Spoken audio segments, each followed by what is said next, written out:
The school was an old, imposing structure that loomed over the town like a silent sentinel.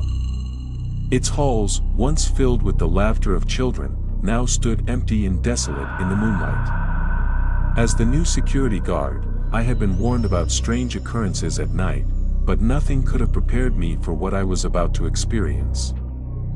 My shift began like any other.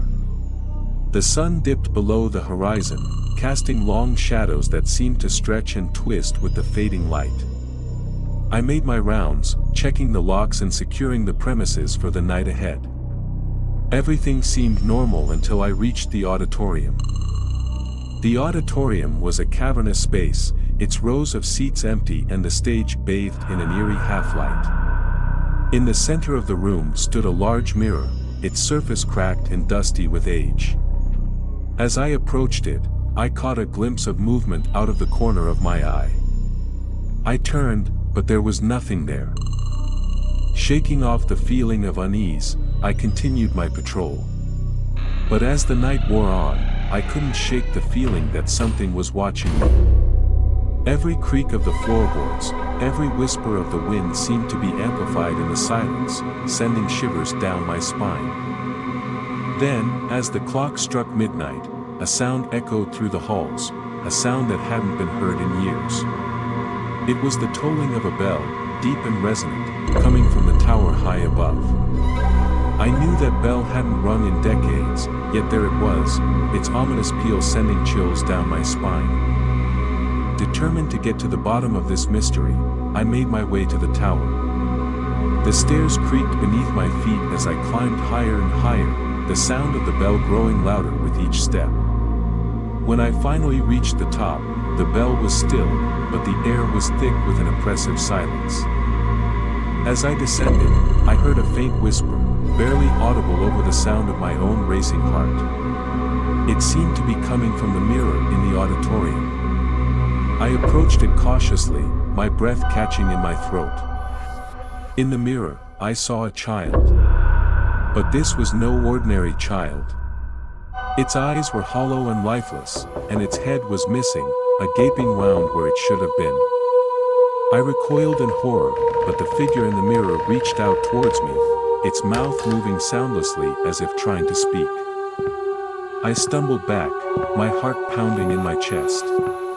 That's when I heard it, the sound of a child's laughter, echoing through the empty halls. But there was something wrong about it, something twisted and unnatural.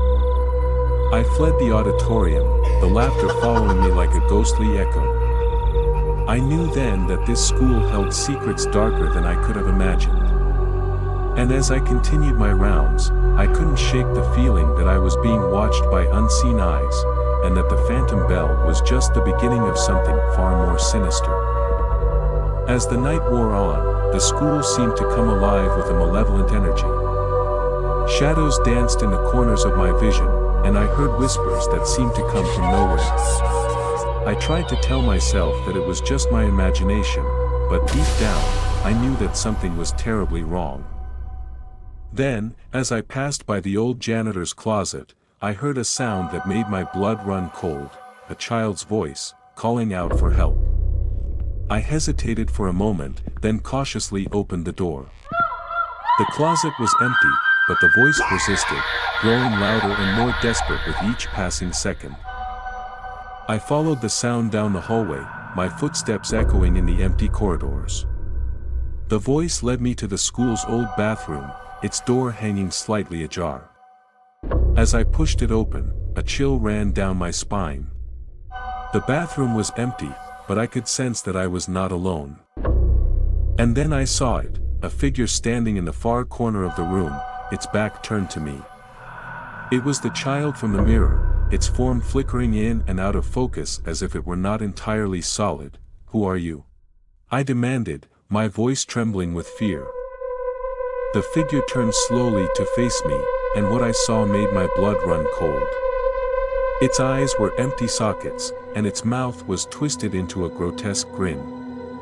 In its hand, it held a rusty pair of scissors, stained with dried blood. Without a word, the figure lunged at me, and everything went black. When I awoke, I was lying on the cold tile floor of the bathroom. The figure was nowhere to be seen, but I could still feel its presence, lurking in the shadows. I stumbled to my feet and made my way back to the security office, my mind racing with fear and confusion. I knew then that I had to get out of that school, but as I reached for the doorknob, I heard a voice behind me, a child's voice, whispering my name. I turned, but there was no one there. Only the empty hallway stretched out before me, silent and still. As I stepped outside into the cool night air, I knew that I would never forget the horrors I had witnessed in that school. And though I tried to tell myself that it was all just a bad dream, I knew deep down that the phantom bell had tolled for me that night, and that I had come dangerously close to becoming another one of its victims.